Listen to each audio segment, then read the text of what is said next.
So there you go. Not to complicate things, but we don't pay the bills doing a podcast, folks. You're listening to the Help Me with HIPAA podcast, where HIPAA and humor collide to make learning fun. Your delightful hosts are Donna Grindle and David Sims. Relax. HIPAA help is on the way. Welcome to episode 359 of the Help Me with HIPAA podcast. My name is David Sims of HIPAA for MSPs, and joining me is Donna Grindle of Arden. Good morning, Donna. I hadn't said that in a long time. I know. But we've got to allow ourselves time for a holiday every now and then. Yep, that we do. But every day is a holiday in my head. So today we're going to be talking about the 6 takeaways of the 2022 Verizon DBIR. I just like saying DBIR. It reminds me of some cousin's name. Lives in the South. Hey, y'all go on down there and ask DBIR about that. He'll hook you up.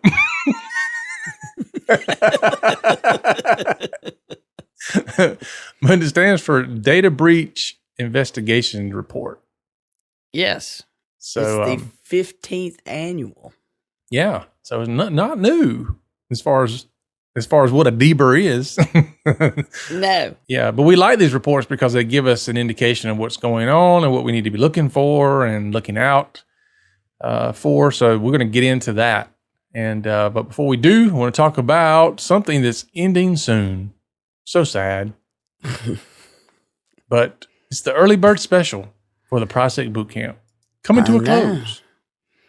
Yeah, if you want to get in at the price that we consider the early bird special, although Cardin Club and HIPAA for MSP members get their own special. Yeah, because they're special. Yes. So keep in mind that if you join those, you get your own special, and we'll keep having special because they are special. That's right. So I tried to get Donna to sing the early bird song to the tune of Smelly Cat. Look, my brother was paid to sing professionally, which told me I should never. Well, I don't know if you can consider that professional singing. Well, I never sing. Not That's professionally. Funny. Never. Not even in the shower? No. Really? Every now and then. I do that as part of a comedy bit, maybe. Oh, okay. But singing in the shower? You do a comedy bit in the shower? No, I don't ever sing in the shower. You don't ever sing in the shower? I listen to podcasts in the shower. Yeah. Highly recommend it. You're like me. You're like, use every chance you get to listen to a podcast. See, and if you are listening to us in the shower right now, we are so proud. I know. I see you. Did you miss a spot? Didn't somebody tell us that one time they listened to us in the shower? I don't know. You I never can't know remember with either. us. Yeah, I don't know. I want to think that, but maybe it was somebody else. Yeah, somebody told me I was in the shower with them. I don't remember. I know people told us they cook with us, they drive with us, they do their workouts with us, they walk with us. Yeah. So just put us in the shower with you. Don't tell me you don't have time. I know. Yeah. While you getting ready, you listen. Yeah, okay. That's true. You've never heard anybody say that. I don't have time to take a shower. Every now and then it feels like that. But, there's things that make you say, if I'm going to be seen by other people, although that's a new way for an introvert too, man. Anyway, let's move on. We got a lot of cool stuff to cover today. Yeah, let's do. All right. So if you don't know, then go to PriceTechBootcamp.com. And September 12, 13, 14, and 15, we will be there live. And it's going to be David, Donna, and friends. And it's going to be awesome. It has only gotten more exciting the more we bring in and the more that we do. Mm-hmm. So by the time you have access to this, by the time you're hearing this, you got 1 month left, roughly. July 12th, get your approvals and get it in time before the price goes up. Yep. That or join the club. Then the price won't go up. That's right. There you go. So you can join the Cardin Club, cardinhq.com, join HIPAA for MSPs, HIPAA for MSPs.com. Ta-da! Da-da-da. All right. Special thanks to our donors. We definitely appreciate your support. If you don't know, we do have a webpage at helpmewithhipaa.com. You can find tons of resources there, all the links to our episodes and cool stuff like that. And we have an app. So there's an app for that. Check that out too. All right. Yeah. Are you ready? Yeah, I'm ready. All right. So first thing, HIPAA. Say what? That's right. There you go. Much better this week. So you want to tell us the story that got us to HIPAA Say What this week? Yep. So I was doing a presentation in front of a group of doctors a few weeks ago, and one of the doctors comes up to me afterwards, and we're having a discussion, and he says, I think we're doing okay on HIPAA, which I'm always thrilled that somebody doesn't just tell me that they got it covered. So he's like, I think we're doing okay on HIPAA because, I've got a full-time compliance person. And I'm like, wow, how many practices have that? Usually it's few. On top of a bunch of other stuff. And I was like, well, that's pretty amazing. And so in the course of the conversation, he says, but you did talk about something about a thing where you could like do a fish test on our people. And so I'd like to talk more about that. And I said, so you're not currently doing any kind of ongoing phishing against your people? And he's like, no. I said, okay. What about security awareness training? And he said, well, we do the annual HIPAA training. I was like, oh. And what is it that you said earlier? The hardest part of those conversations is maintaining facial expressions. Yeah. It's trying not to have that look on my face like you were so close. Yeah. But you don't know what you don't know. Yep. But guess what? Guess what HIPAA requires? Security awareness training, David. Yeah. Yeah. The thing that wasn't happening. I'm not talking about HIPAA training. Don't mix the two up. Mm-hmm. Because they are a little different. What you should be doing under HIPAA and security awareness training, they're not the same things. No, they are not. In fact, there's training requirements under both the privacy and security rule. So we go to the law to see what it say.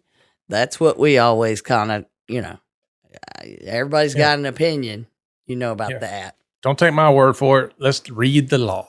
So 164.308A5. If you've been to the boot camp, you know that 308 means it's security rule.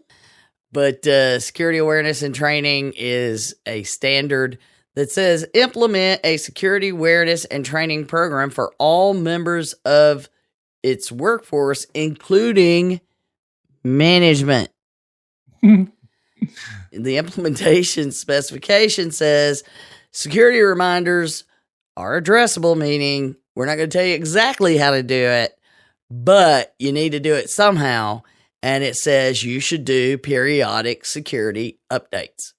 Yep. That's probably more than once a year. It's periodic. Yeah. I think if they meant once a year, they would say annual security updates. That's true. That's true.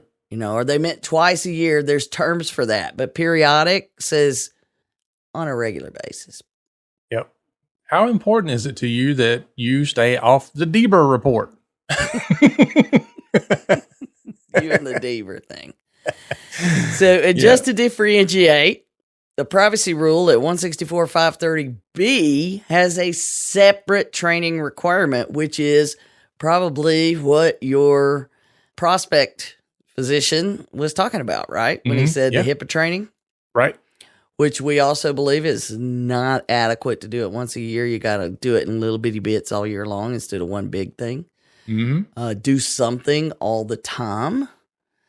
But a covered entity must train all members of its workforce on the policies and procedures with respect to protected health information required by the subpart and subpart D. So what it's saying is that you have to do training about everything that's in HIPAA as necessary and appropriate for the members of the workforce to carry out their functions within the covered entity. Now, let's go back and reinforce one thing. All members of its workforce on the policies and procedures. Mm-hmm. Not just what the HIPAA law says. What do your policies and procedures say? So this tells me that if you did this annually, it would be a 36-hour day of training. Well, you could look at it that way, but keep in mind that that's where people fall down is because they just talk about, okay, everybody remember this is what privacy means, this is what security means, and they just spout what the law says, and that's it. They don't talk about here's how we actually implement this. Yeah, and it's the 30-minute version, which always kills me. Yeah. So you bring in somebody that doesn't even know your policies and procedures. That's great. You get somebody to come in. I do that with a lot of folks. We come in and we say, this is what you're supposed to do. But we'll always talk about what policies and procedures require and more detail than just the overview of the law. So this includes the implementation specifications must provide training that meets the requirements of this requirement to each member of the entity's workforce, to each new member of the workforce within a reasonable period of time after the person joins the workforce, to each member of the entity whose functions are affected by material changes in the policies and procedures required within a reasonable time after any material change becomes effective. And a covered entity must document that the training has been provided and required. So I'm pretty sure most people don't understand what the training requires based on what the law says. Right. So there should be a lot more training happening. There should be HIPAA training, security awareness training, policy and procedure training, policy procedure training, periodic security updates or reminders, I like to say. Yeah. And these things are so easy. This is what kills me. Is like there's so much out there. I mean, if you're even on our mailing list, you don't even have to be a client. If you're just on our mailing list, we send out periodic security updates every single week. Wow. So, I wish I was on David's mailing list. How could I get on David's mailing list to get the periodic security updates, David? You just shoot me an email. I'll hook you up. All right. David, will you please put me on your email list? I sure will. Or I can go somewhere online? Yeah, you can go somewhere online. If you want to be on the prospect list, then go to our website. But if you just want to, just throw me on an email list. I want to get this stuff. All right. Then so send an email to David at HIPAA4MSPs.com. There you go. Yeah. Now, if you're interested in the IT side of things, you can go to David at securityfirstit.com. Okay. So there you go. Not to complicate things, but we don't pay the bills doing a podcast, folks. I don't think a lot of people believe that. Free for free. Okay. Yeah, all right. That's a great idea. I'm going to take our podcast stats and I'm just going to start mailing them out to people that I owe money to as payment. Here's our stats. Do you take that as payment? Don't turn my internet off. I've got listeners.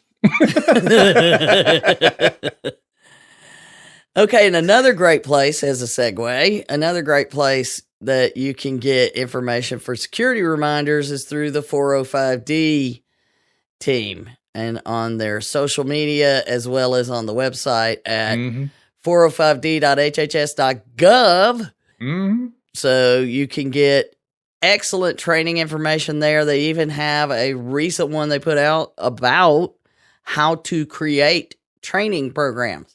Which you should have training about training. I know. Train the trainer is what we always call that. Yeah. That's what we do. It's amazing how many times I walk away from a presentation where I'm talking about training, where I'm doing like gamification and stuff like that. And they're like, I'd love to learn more about how you do training. I'm like, we just did training about training. It's, I said, the fact that you don't realize that this was training means it was good. Yeah. There you go. And it's not just a presentation. I mean, you want it to be interactive and you want it to be real world stuff. And yeah, I enjoyed the presentation. Of course you did. We played games. It was fun. Yeah.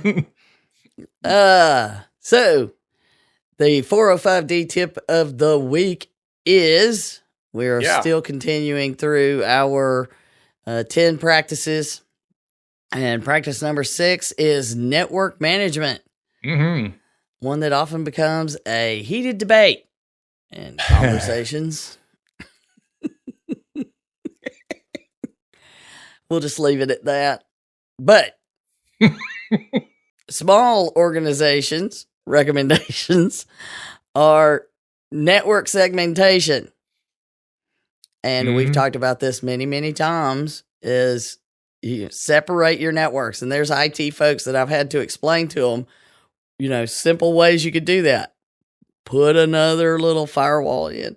So anything for particularly medical devices that are on old operating systems, that you got to do this stuff. Keep it hidden. But what it does is it limits the access from one computer to another. Yeah. So there's that, and physical security and guest access. Don't let everybody get to your network, Yeah. Limit the ability to get to it. Yeah. It's amazing how many times I've connected to somebody's Wi-Fi in a business and, it's not separated by guest network or anything like that. It's just open Wi-Fi. And please do not let your staff access the guest network to do work. Yeah. Please don't do that. Yeah.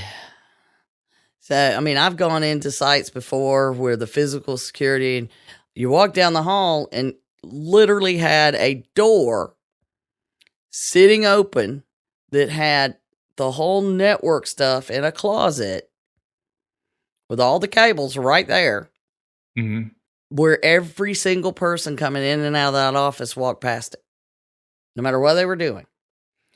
And they did that because the phone system stereo didn't fit in the closet, but everything else did. So if you had somebody in your office that got upset with you about something, which happens more and more, and got mad, and they're walking down the hall and they stick a hand in and grab every one of those cables, which we both know they were not all nice and neat. And even if they are nice and neat, it only makes it worse, probably. Grabbing cables and yanking that equipment to the floor. What do you think would happen to that equipment, David? It would not end well. It would certainly bring the entire office down for at least a period of time. Mm-hmm. And that would just be somebody getting mad and reaching and grabbing it in a moment of anger, much less malicious intent. Yep. So you got to think about those things. And then the last thing for small organizations is intrusion prevention. Mm-hmm. But basically what we're talking about is a business firewall. It's even more than that. It's a threat management, UTM, which is what most of MSPs use today, not just your basic firewall. Yeah. I like to tell people, if you can walk in the store and buy it, you got the wrong thing. Yeah, it's not running your business. Yeah, we don't even have that in our homes, do we, David? No, we do not. No. I got better stuff than some of the larger businesses, which, I guess you could say, well, it's because you're in IT. That's true, but it also goes to show that it's not terribly expensive. Right. I wouldn't be running it in my home. Yeah. Okay, so you handle the medium and large, should do that. Plus, they should establish network profiles and firewalls. So, the part of network management that makes it effective is having a strategy that includes how you're going to deploy the firewalls and the profiles that need to be on the network, and who's going to have access inside and outside of the organization, because, sometimes you can have site-to-site VPNs or workers working remotely can VPN through the firewall. The other thing about firewalls is, you should be grabbing images of the firewalls, backups of the firewalls, all that stuff periodically as well. Number 2, implement web proxy protections. And this is not something I deal with a lot, but your web proxy systems, you need to make sure that they're well protected against modern phishing attacks. And then lastly, utilize network access control systems. And because they're engineered to automatically profile new IT assets that connect to the network, such as your wireless networks, your wired networks, VPN, but certainly something that says you can't get on this network unless we approve it. There you go. Yep. So I love things, just simple things like for us, we're always in the smaller type environments, but we don't have any switches, network switches. All the open ports are turned off.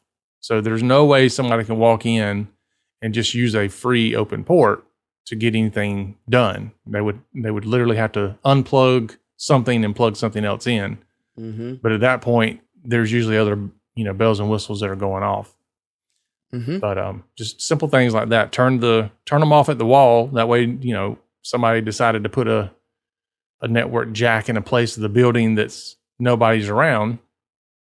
You don't have somebody that can walk into a conference room, and plug into something.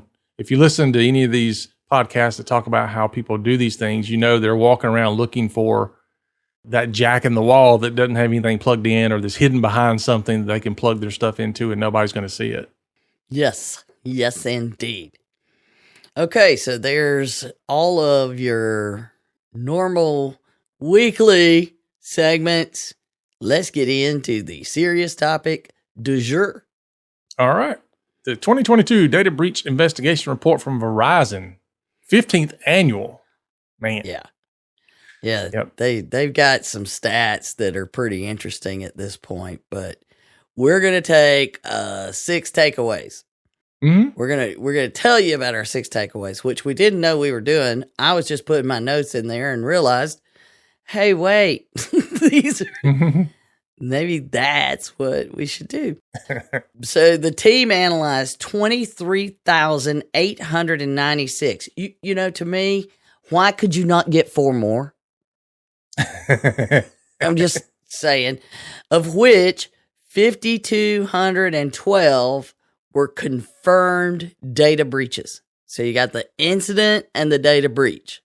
Mm-hmm. Another important thing in your training is teach your staff to say we may have an incident, or we have an incident, not we have a breach. Yep. Teach them that, please. I had one time that they couldn't get online. No big issue, right? No malicious anything. And she's, person's calling up and she goes, I think we've been hacked. I'm like, no, your internet's down. Oh, bless it. Yeah. But, good for them for being concerned about their ability to prevent it. Yeah. It would just be better if it wasn't the front desk person calling with people in the lobby and she's screaming, we've been hacked. There goes the training bit. Yeah. Right. All right. So takeaway number 1, and first of all, it's the information, but also the way they worded it. I loved it. Mm-hmm. Yeah. It goes along with what I've said for a long time, which is the internet is a high crime neighborhood. Mm-hmm. And so their point was that there's 4 key paths leading to your estate. That's right. You have a big fancy estate. Whether you think it is or not, you're in a high crime neighborhood with a bunch of data. It's a fancy estate. It may not be the biggest estate on the street, but you got one. Yeah. So, you're driving down in a high crime neighborhood and you look to the right and you're like, why is that $5 million house sitting there in a high crime neighborhood? Huh. It's going to get people's attention. So when people run across your data, it happens to be that expensive data in healthcare, they go, huh, you've got our attention. There you go. And they do make a point. These 4 pass pervade all areas of the DBIR, their incident investigation, and no organization is safe without a plan to handle them all. So that tells me that if I'm doing an instant response plan, I should consider all of these could be the way in. Yep. So from a cybersecurity standpoint, and interestingly enough, it's stuff we always talk about. Credential theft, whether it's tricking people or getting them to do something maliciously, it's getting a hold of your credentials and using them the wrong way. Phishing, and there's so many different kinds of phishing now. Yep. Exploit vulnerabilities. As we talk about patches, we just recently discussed the importance of patching your britches when they get a hole in them. Yeah, well, the whole vulnerability thing is still really new in the small market. So vulnerability management is very new in the small business space. Chances are, if you're listening and you're in a small practice, you don't have this. But you think you do. Yeah, you do think you do. So you definitely want to ask questions like, do we have some type of way to identify vulnerabilities and manage those things? And then the 4th is botnets. Now I'm going to just let you take that one and share what the botnet thing well, is. in general, a botnet is where there's a group of computers that are all used together to attack something. So all you people who say, I don't have anything they want on my computer, you have a computer. They want it. Power. Yep. They will take it and make you part of their army. Yep. So that's a very common thing where, you know, if I can get 10,000 computers under my control and I can point all 10,000 computers at somebody's website and flood that site, then it takes the site down. Or any other thing that I want to point it at, because the bigger it gets, the bigger weapon it is. So yeah, the botnets are a big thing. Well, and it's not even necessarily computers. It's anything with processing power. Yep. Cameras, security cameras. If it'll ping, it'll do it. That's right. If it's connected, they could be finding a way to use it. Yep. You know, I can't wait till an army of refrigerators is, you know, shutting down some major infrastructure. Well, no, I mean, I'd be perfectly fine if it never happened. But we all know that it's possible and probable. Yeah. And this is where, you know, having those baselines of understanding your network comes into play. So if there's a huge uptick in traffic for a period of time, then it should raise some red flags. Like, what's going on here? This is not usual. Right. I should be going, hey, what's up with that? So that are the 4, and no organization is safe without a plan to handle them all. Now, the good news is they do offer some ideas further down, and we'll touch on some of those. Yeah. Well, the next one here, I don't know if you're ready to move on, but the next one, number 2, this one is, I mean, when you look at the graph, it's like, man. It's crazy. It's doing the hockey stick graph all of a sudden. So we're talking about ransomware. Now, we've told you for years ransomware is on the rise, but it's huge now. I mean, it's 25%. 25% of total breaches are because of ransomware. And the rise in ransomware is as big last year, 2021, as it has been in the previous 5 years combined.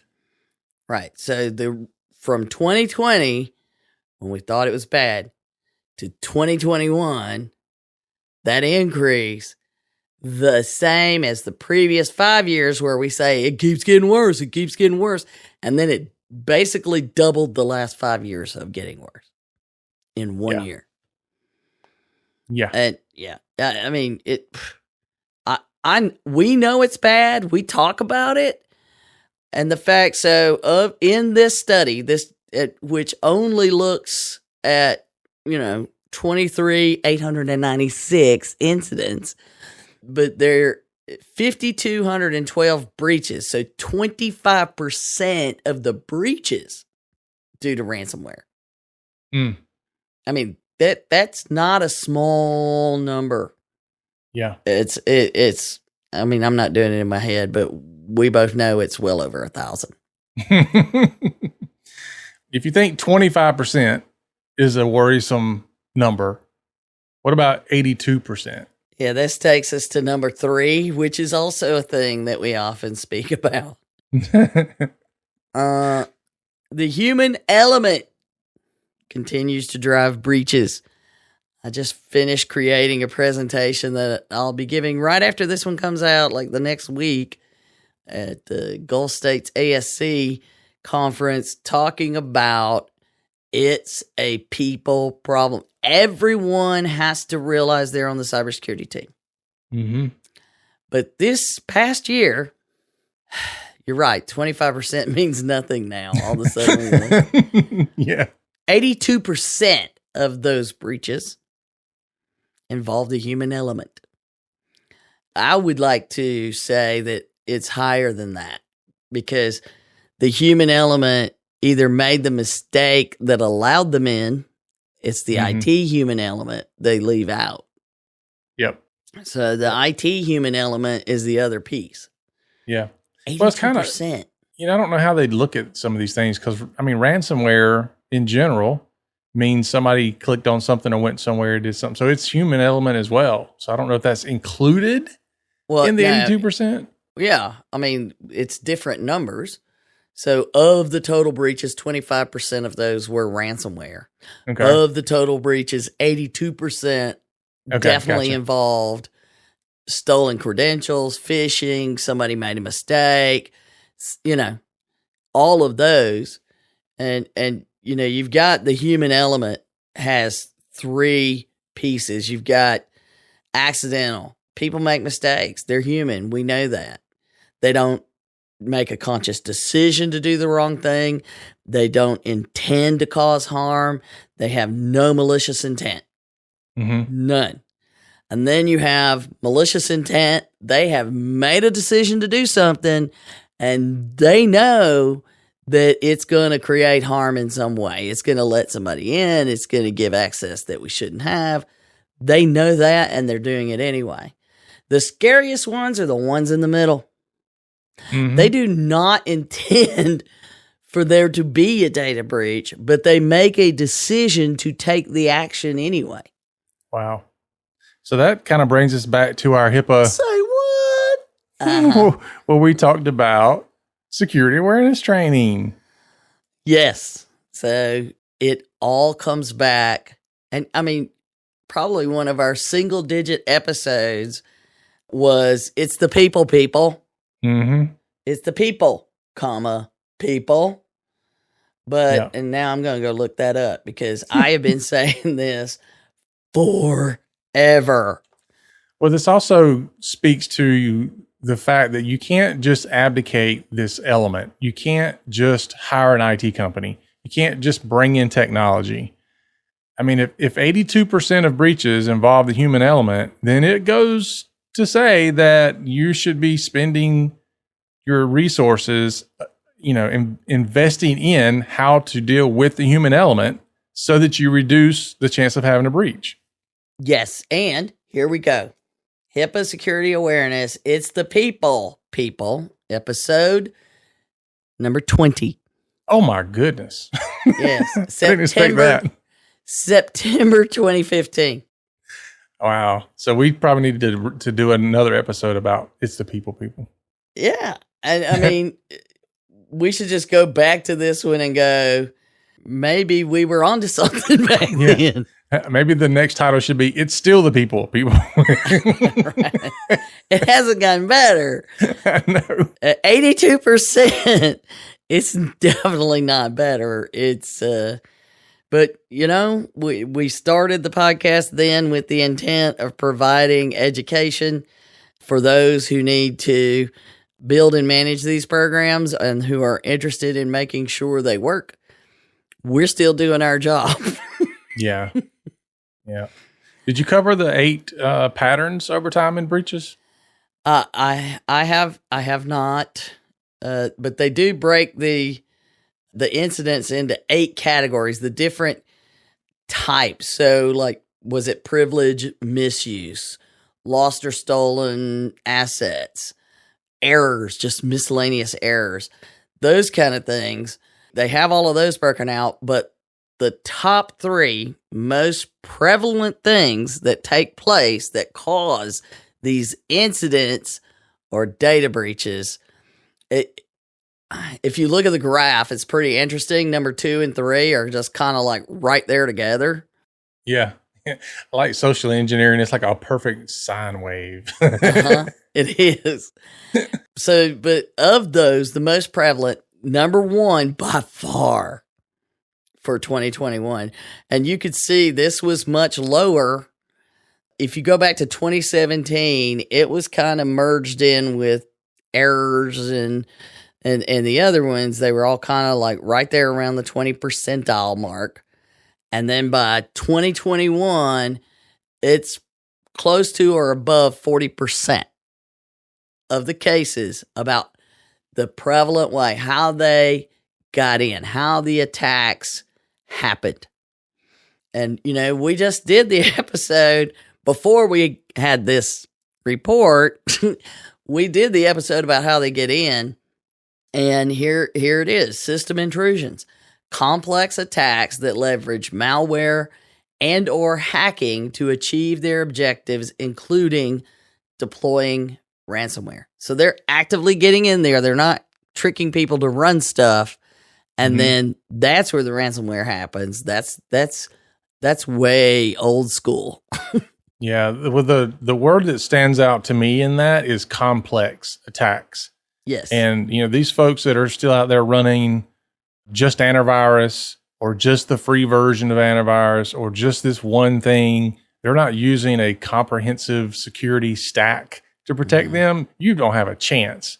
I mean, it's a problem. These attacks are complex, meaning you can't rely on a simple solution. It has to be a complex solution to deal with a complex attack. Yeah, well, sometimes you could say a complex problem can be solved with a simple solution, but not these. Yeah. Not these. So that's the number 1, like by far, above all others, because the rest of them have ebbed and flowed, as you said. It's a nice wave but nothing's gone this high.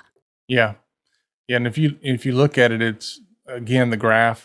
Certainly go to our website and check out the graph, because it's very telling as to what's been happening. I guess, we could give a shout out to people to say, guess what? Lost and stolen assets have gone down and kind of stayed down for a while. So good job not losing things, but probably because nobody's in the office. Well, and the other good thing is everything else has bottomed out. So all of the low-hanging fruit that we could stop has been stopped since 2017. That's good news. Yep. But yeah, ransomware was, or not ransomware in itself, but the system intrusion part, it's just interesting to see that from 2017 to 2019, it was kind of a slow, steady downhill thing. And then all of a sudden, boom, it took off. Exactly. It skyrocketed. But a lot of that gets back to the human operated ransomware that we talked about before. HOR. My question is, with system intrusion going that high, what happened between 2019 and 2021 that would have done that? Oh. There you go. WFH. Yeah. I mean, when you drastically change how you're doing business, but yet you're not prepared to address the drastic change in how you do business, this is what occurs. Yeah, I remember when we did the episode about nobody's watching the hen house, what's happening. I guess now we can see. Yep. Unfortunately. All right, so the second most prevalent way, and these two, the second and third, really have apparently battled for second place. Yeah. throughout the whole thing. So basic web application attacks. These attacks are against a web application. And after initial compromise, they do not have a large number of additional actions. It's the get in and get the data and get out pattern. So it's usually because you've misconfigured a web app. Yeah. Or just your website. And it's scary how many people have websites that have zero security on it. You know, when we're talking about small practices, I would say every single practice that we've ever brought on where we've migrated a website, there's not been a single one who had security on that site, which means if somebody got in, they wouldn't know that they can change all kind of information. They can change your contact forms. And if you're trying to collect data on the site, they can change where that data goes. You know, if you're accepting payments on the site, they can change where that goes. They can put malware on the site. So if someone goes to your site, they get infected. Yep. Clicks on something. Now they got a malicious something happening. I mean, there are so many problems behind that. If you've got a website and you don't have some type of security on that website, and it should be managed and monitored security, not just security. Somebody needs to know when something happens. Then if you're not looking, trouble's a cooking. Yeah. If you don't have that on there, you better be talking to somebody about it. And if you don't have somebody to talk to, call me. But you need to have something. Yeah. Oh, you know what? We did an episode on that too. Maybe it's time for us to stop doing episodes. We're doing too many. We've already talked about everything that comes out. Right. And then we get social engineering, a psychological compromise of a person that alters their behavior into taking an action or breaching confidentiality. It's my favorite. I love the psychological compromise. But I mean, you know, you're right. It's people though. I mean, they fall for things because they're kind. They fall for things because something makes them angry. You know, if you create an emotional reaction, if something you're seeing on the internet or the network in an email on social media creates an emotional reaction, you should stop. Yeah. Let me tell you a good one that I saw yesterday. My wife gets a phishing email and it's from QuickBooks. The email address is accurate, which is shocking because, you know, that's one of the telltale signs, right? The email address and the domain that's in the email address is actually QuickBooks, you know, normal domain, the Intuit. But it says, thank you for your purchase. Now get this, here's where they messed up. Thank you for your purchase of Office 365. Ha Then it says something else like if you believe this purchase was an error, please call this number. And anyway, there's like 2 or 3 times during the email it says call this number, which, you know, I told her, I said they're trying to get you to call. There's nothing to click on. There's a PDF there, but it's just an invoice. And so there's no security software that's stopping it. There's no malicious links. There's no malicious attachments. It's a PDF. They're trying to get you to call the number. So be careful. Be careful, Did you folks. call the number? I did not call the number. Block all your info and call the number? I did not call the number, but it was very evident, especially when the first thing they say is like, you know, dear so-and-so, if you believe this is a mistake, and they give the phone number. I'm like, there's something wrong with that. Not to mention you're buying Office 365 from QuickBooks. And it's not called Office 365 anymore. It's called Microsoft 365. So there was a lot of little things that she didn't pick up on. But what she did pick up on is that she's not purchased that, yet she's got an email that says she did. So she immediately said, something's not right here. I didn't buy this. And somebody's saying I did buy it. So which would create an emotional reaction. Yeah. But luckily she did have her emotional reaction, but luckily her response was, let me get my IT guy involved. Who's my husband. David! Yeah.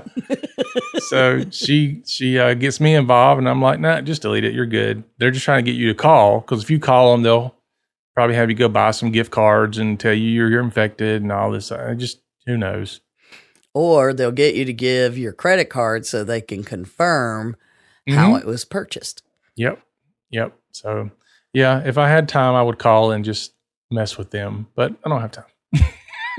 Yeah, I had to do that recently to find out where a client had actually called for quote unquote support. Oh, gosh. Yeah. So blocking everything, call them and say, hey, somebody gave me this number, said I could get support here. Well, give me your number, so I'll call you back. No. Not doing it. You should have given the number to the local FBI office. Oh, that would be a good idea. Okay. All right. So number 5, great news. This is a good piece of information for healthcare. Insiders are not the top concern like they have been for years. But isn't that contradictory what we just said? Well, the issue with insiders was more of the malicious. They were actually disclosing data, the privilege misuse, which has dropped dramatically. Okay. So the malicious stuff that your users are doing has gone down, but your people are still the biggest problem. Your people are still the biggest problem, but they're not disclosing healthcare data in the same way. They're falling for the same things everybody else does.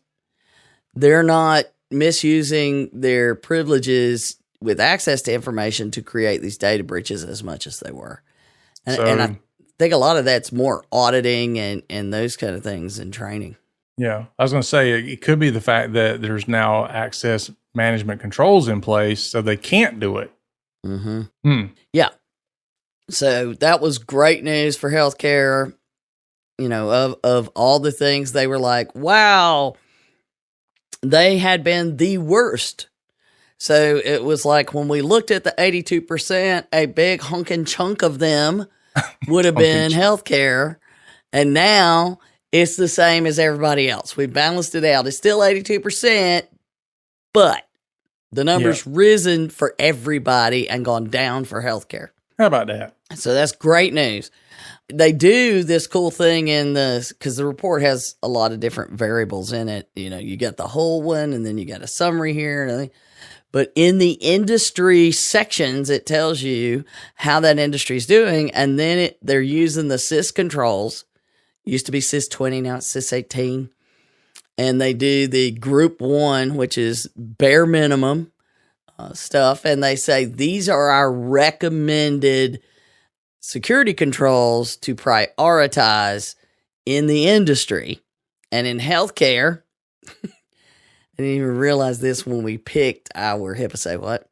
First thing, security awareness and skills training. Number 2, secure configuration of enterprise assets and software. And number 3, access control management. Those are the top ones they recommended based on the findings of the data breaches. So not outside the realm of what we would normally say. Anyhow, good news for healthcare. What? And then number 6, which they did a special version of the report looking specifically at SMBs, the small and medium businesses, but they took it even further. So they, right at the top, the opening paragraph says, threat actors have the we'll take anything we can get philosophy when it comes to cybercrime. These incidents can and have put small companies out of business. We've said it. Other people are saying the same stuff. We're not making this up. It is crucial that even very small businesses, 10 or fewer employees, and they go, so not only are we an SMB, but we are a VSB. 10 or fewer employees should take precautions to avoid becoming a target. Large organizations have large resources. Wow, that was going out on a limb, which means they can afford information security professionals and cutting edge technology to defend themselves. Very small businesses, on the other hand, have very limited resources and cannot rely on a trained staff, which is why we wrote this section. When cybercrime makes the news, it's typically large organizations But contrary to what you may think, very small organizations are just as enticing to the criminals, and in certain ways, maybe even more so. So there you go. Yep. Very enticing. Yes. They will take whatever they can get and see where they can go. Mm-hmm. And if you're building a larger company, that is huge for them. They will use that all day long. And they do have a great list of recommendations for organizations that are VSBs to use. A lot of stuff, things we've covered a lot of times. One of the best points is have a plan. Yeah. And it says, familiarize yourself with the resources, draw up a plan for what steps you will take if you find you have become a victim. And then here's the key piece. Plan ahead of time until instead of waiting until your company's hair is on fire. Even if it is just a document that contains the contact information for all of your vendors and your bank's fraud department, it's a place to start. And oh, by the way, print it out. Don't just keep it on one computer. Although it's on my laptop. Some planning on your part, along with a bit of educating the people most likely to encounter these attacks, can go a long way in helping to make your small company safer. Yep. Or as I like to say, you can do crisis management or you can do risk management, but you're going to do one or the other. Yeah. And it's unfortunate that the hair on fire, that i.e. crisis management, is where they get. We do have in that small business special section, which they do have it as separate. And we have links to all of the different reports where you can go and download them in the show notes. But they did bring up a couple of resources that I hadn't seen before. Scam Spotter and fightcybercrime.org. And it was some interesting stuff. So I'm looking forward to going through some of those. Oh, okay. See, I read that as Fight See Burr Crime.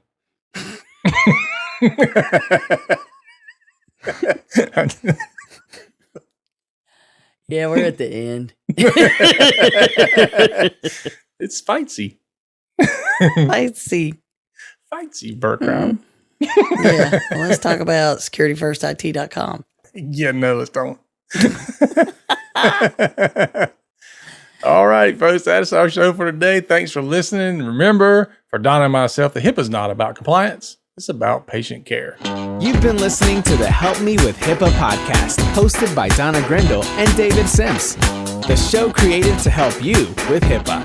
For more information or to ask us a question, visit our website at helpmewithhipaa.com. Neither Donna Grindle or David Sims are attorneys, and they do not offer binding legal advice concerning regulatory compliance.